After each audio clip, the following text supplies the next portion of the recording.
আসসালামু আলাইকুম, welcome back to my channel. দূরে কাছে, দেশ বা দেশের বাইরে, যে যেখান থেকে আজকে আমার ভিডিওটা দেখছেন, আশা করব সবাই খুব ভালো আছে এবং সুস্থ আছেন। আমি আল্লাহর রহমতে ভালো আছি এবং সুস্থ আছি, আলহামদুলিল্লাহ। আজকে আমি আমার একটা খুবই পছন্দের একটি রেসিপি শেয়ার করব খুব শর্টকাট সময়ে। এই রেসিপিটা আমার মতো কে কে আরও পছন্দ করেন কমেন্টস করে অবশ্যই জানাবেন। ভিডিও টাইম উঠতেছে না কেন? না, খাদ্যতে টিপিয়ে রাখি।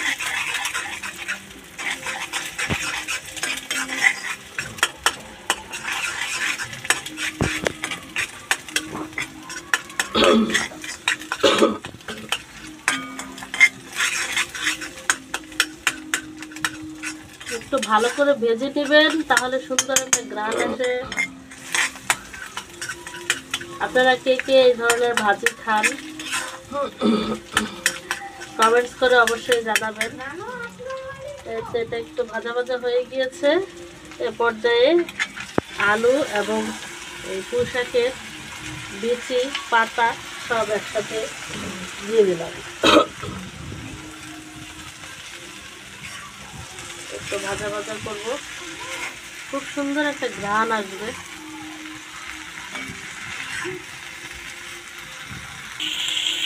এই পর্যায়ে একটু লবণ,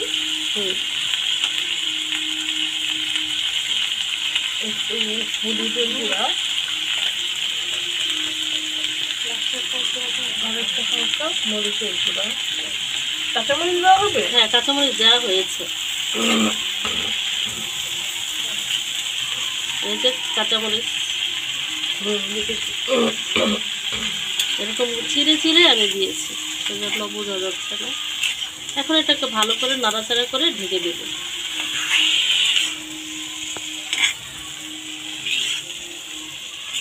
সবুজ বিচি, কালো বিচি, লাল বিচি সব সংমিশ্রণে এটার আবার ডিমের ঝুরি সব মিলিয়ে খুব সুন্দর একটা ভাজি হবে আজকে।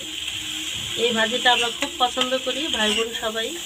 তো আমরা আসলেই আমার আম্মু এভাবে ভাজিটা করে। হ্যাঁ, ডিম দিয়েছি তো। এই যে এখন এটাকে নেড়ে একটু ভাজা ভাজা হবে, ঢেকে দিব।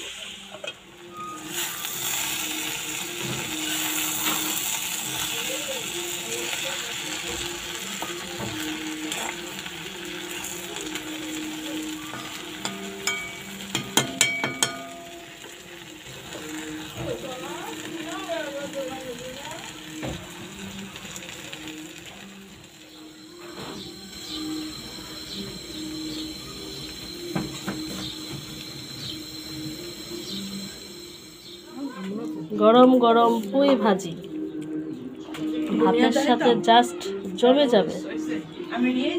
হ্যাঁ হ্যাঁ, একটু নিয়ে দাও। এই যে ধোয়া ওটা গরম গরম ভাজা ভাতের সাথে পুঁই ভাজি।